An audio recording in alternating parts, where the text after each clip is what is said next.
Hello everyone, welcome to the world of social media. ഇന്നത്തെ digital യുഗത്തിൽ ബിസിനസ്സുകൾക്ക് തങ്ങളുടെ ഓഡിയൻസുമായിട്ട് connect ചെയ്യാനും ബ്രാൻഡ് അവയർനെസ് ബിൽഡ് ചെയ്യാനും അതിലൂടെ സെയിൽസ് കൂട്ടാനൊക്കെ സഹായിക്കുന്ന ടൂളുകളിൽ ഏറ്റവും പവർഫുൾ ആയിട്ടുള്ള ടൂളാണ് സോഷ്യൽ മീഡിയ. എന്താണ് സോഷ്യൽ മീഡിയ മാർക്കറ്റിംഗ് എന്നുള്ളത് നമുക്ക് നോക്കാം. ഫേസ്ബുക്ക്, ഇൻസ്റ്റഗ്രാം, ലിങ്ക്ഡിൻ, ടിക്ടോക്ക് പോലുള്ള സോഷ്യൽ മീഡിയ പ്ലാറ്റ്ഫോമുകൾ ഉപയോഗിച്ച് നമ്മുടെ പ്രൊഡക്റ്റിനെയോ സർവീസുകളെയോ ബ്രാൻഡിനെയോ ഒക്കെ പ്രൊമോട്ട് ചെയ്യുക, അതാണ് സോഷ്യൽ മീഡിയ മാർക്കറ്റിംഗ്. ഇന്നത്തെ കാലത്ത് ആളുകൾ ഏറ്റവും കൂടുതൽ സമയം ചെലവഴിക്കുന്ന ഒരിടമാണ് ഓൺലൈൻ സ്പേസ്. അവിടേക്ക് ചെന്ന് അവിടെയുള്ള ആളുകളുമായിട്ട് നേരിട്ട് സംവദിക്കാം എന്നുള്ളതാണ് ഇതിൻ്റെ പ്രധാന ഉദ്ദേശം. ലോകമെമ്പാടും കോടിക്കണക്കിന് ആക്റ്റീവ് യൂസേഴ്സ് ഉണ്ട്. ഇവരിലെല്ലാവരിലേക്കും ഒരേ സമയം എത്തിപ്പെടാൻ പറ്റുന്ന ഒരു മാർക്കറ്റിംഗ് രീതി എന്ന നിലയ്ക്ക് സോഷ്യൽ മീഡിയ മാർക്കറ്റിംഗ് ഒരുപാട് പ്രധാനം അറിയിക്കുന്നുണ്ട്. എപ്പോഴും വിസിബിൾ ആയിരിക്കാനും ട്രസ്റ്റ് ബിൽഡ് ചെയ്യാനും ഒക്കെ ബ്രാൻഡുകളെ ഇത് വളരെയധികം സഹായിക്കുന്നു. അതുകൊണ്ട് തന്നെ ഇന്നത്തെ കാലത്ത് ചെറിയ ബിസിനസ്സുകളാണെങ്കിലും ശരി, വലിയ ബിസിനസ്സുകളാണെങ്കിലും ശരി, സോഷ്യൽ മീഡിയ മാർക്കറ്റിംഗ് എന്നുള്ളത് ഒഴിച്ചുകൂടാനാവാത്ത ഒരു ഘടകമാണ്. കൂട്ടത്തിൽ ഏറ്റവും പ്രധാനപ്പെട്ട സോഷ്യൽ മീഡിയ പ്ലാറ്റ്ഫോമുകൾ ഏതൊക്കെയാണെന്ന് നമുക്ക് നോക്കാം.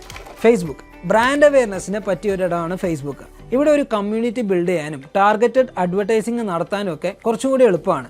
ഇൻസ്റ്റഗ്രാം, പ്രൊഡക്റ്റുകളെ വിഷ്വലി കാണിക്കാനും എൻഗേജിങ് സ്റ്റോറികളിലൂടെയൊക്കെ ഓഡിയൻസുമായിട്ട് കണക്ട് ചെയ്യുക എന്നതാണ് പ്രധാന ഉദ്ദേശമെങ്കിൽ ഇൻസ്റ്റഗ്രാം ആണ് അതിന് പറ്റിയ ഐഡിയൽ പ്ലാറ്റ്ഫോം.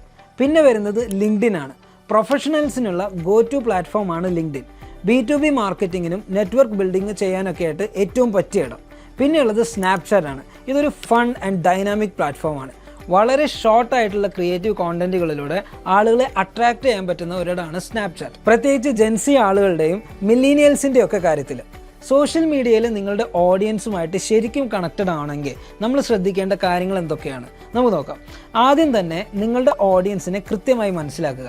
അവരുടെ ആവശ്യങ്ങൾ എന്താണ്, അതിനുള്ള സൊല്യൂഷൻസ് എന്തൊക്കെയാണ് എന്ന് മനസ്സിലാക്കി അതനുസരിച്ചിട്ടുള്ള കണ്ടന്റുകൾ ഉണ്ടാക്കാനായിട്ട് ശ്രമിക്കുക. പിന്നെ വിഷ്വലുകളുടെ ഉപയോഗം വളരെ പ്രധാനമാണ്. പിന്നെ എപ്പോഴും കൺസിസ്റ്റൻ്റ് ആയിട്ടിരിക്കുക, റെഗുലറായിട്ട് കണ്ടന്റുകൾ പോസ്റ്റ് ചെയ്തുകൊണ്ടിരിക്കുക. പിന്നെ ആളുകളുമായിട്ട് കണക്ട് ചെയ്യുന്ന കഥകൾ കൂടി ഉപയോഗിക്കുക. കണ്ടന്റുകൾ ഷോർട്ട് ആൻഡ് സ്വീറ്റ് ആയിട്ട് സൂക്ഷിക്കുക എന്നൊക്കെയാണ് ശ്രദ്ധിക്കേണ്ട പ്രധാന കാര്യങ്ങൾ. നമ്മൾ കണ്ടന്റുകൾ പോസ്റ്റ് ചെയ്യാൻ തുടങ്ങിയാൽ അതിൽ നമ്മുടെ പെർഫോമൻസ് ട്രാക്ക് ചെയ്യുക എന്നത് വളരെ പ്രധാനപ്പെട്ട ഒരു കാര്യമാണ്. അവിടെയാണ് സോഷ്യൽ മീഡിയ അനലിറ്റിക്സിൻ്റെ പ്രാധാന്യം. എന്തൊക്കെ കണ്ടന്റുകളാണ് വർക്കാവുന്നത്, ഏതൊക്കെയാണ് ഓഡിയൻസിന് ഇഷ്ടമാവുന്നത്, എങ്ങനെയൊക്കെയാണ് കണ്ടന്റുകൾ ഇമ്പ്രൂവ് ചെയ്യേണ്ടത് എന്ന കാര്യങ്ങളൊക്കെ നമുക്ക് ഇതിലൂടെ മനസ്സിലാക്കാം.